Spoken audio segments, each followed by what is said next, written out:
안녕하십니까, 여러분. 오늘은 테슬라 주식에 대해서 이야기하려고 합니다. 요 며칠 테슬라 주식이 폭등하였습니다.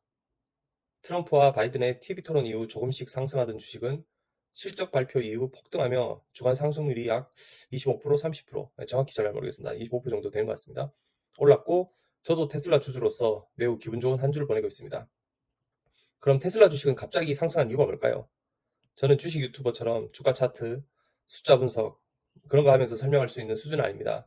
하지만 그냥 제가 가진 인사이트를 여러분들에게 전달드리고 싶은 마음에 영상을 준비했습니다. 이 이야기를 하기 앞서 연초로 한번 돌아가 봤으면 좋겠습니다. 테슬라 주식은 다른 테크 주식들이 상승 랠리를 이어가는 동안 오히려 마이너스 성장을 했습니다. TV에서는 연일 일론 머스크의 약물 중독, 약물 파티 등으로 일론 머스크에 대한 리스크를 도배하듯이 언론에서 퍼뜨렸습니다. 무슨 약 중독자 취급하는 기사가 연일 보도되었었죠. 그리고 슈퍼차저 인원 해고가 보도되며 테슬라가 망해가는 회사인 것처럼 직원들을 해고한다고 언론은 부정기사를 쏟아냈었습니다.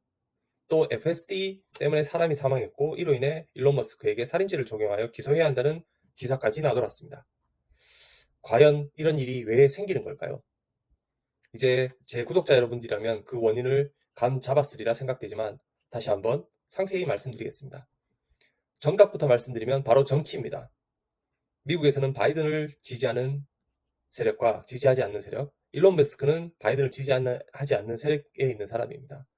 일론 머스크를 때려서 주가에 악영향을 주기 위한 어떤 음모라고 말씀드릴 수 있습니다. 그럼 왜 바이든은 그런 행동들을 할까요? 이미 수년 전부터 일론은 트위터에 트럼프를 지지한다고 선언했고 테슬라 본사 또한 캘리포니아에서 타주로 이전시켰습니다. 왜 캘리포니아에서 이전을 시켰냐고 물으신다면 제 영상 캘리포니아 탈출 러시를 보시면 좀 더 상세하게 아실 수가 있습니다. 다시 테슬라 이야기로 돌아가서 민주당을 지지하지 않는 일론은 눈에 가시처럼 여기고 민주당 친화적인 여러 언론들을 동원해서 테슬라를 길들이기 한 것이라고 밖에 볼 수 없습니다. 이런 상황에서 주가가 오르기는 매우 어려운 상황입니다. 이에 테슬라 판매량까지 저조해지면서 주가는 매우 안 좋은 상황으로 오랫동안 유지되었었습니다. 슈퍼차저 얘기로 돌아가서 슈퍼차저는 이미 테슬라의 충전 방식을 포드, GM 등 대부분의 전기차 회사에서 따르기로 결정을 내렸지만 정부 친환경 기업 보조금을 받기 위해서는 테슬라 방식이 아닌 미국 표준 방식, 뭐 대가리 큰 충전기 아시죠 다들?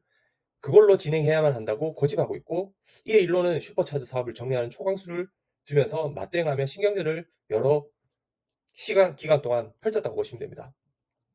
잘 모르는 사람은 테슬라가 바이든 정부의 친환경 보조금의 가장 큰 수혜자라고 믿고 있겠지만 실상은 그렇지 않다고 말씀드릴 수 있습니다. 자세한 얘기는 각설하고 주식 얘기로 다시 돌아가서 이런저런 이유로 직원 해고하며 영업이익을 올리고 이번에 실적 개선하고 당연히 직원을 줄였으니 영업이익은 크게 개선이 되었을 것이고 거기에 기가팩 에너지 사업이 계획보다 잘 진행되어 엄청난 기여를 하였습니다. 여러분 언론에서 테슬라에서 직원을 해고한다고 하면 이 기업 문제가 있구나. 곧 망할 수도 있겠구나. 이런 회사 주식은 사면 안 되겠구나. 사분 리스크 있는 오너의 회사는 위험하다. 뭐 이런 식으로 생각하시나요? 단순하게 반응한다면 그럴 수도 있습니다. 하지만 세상을 단순하게 보시면 절대 안 됩니다. 부정 언론의 기사는 늘 목적이 있고 그 기사를 통해 이익을 얻고자 하는 세력이 뒤에 존재한다는 것을 아셔야 합니다. 순진하게 사실만 전달하는 언론이라고 절대 생각하시면 안 됩니다. 이게 바로 자본주의에서 알고 있어야 될 중요한 플레이북입니다. 일예로 정확히 2022년 11월, 정확한 날짜는 10월 31일이 최저점이었습니다.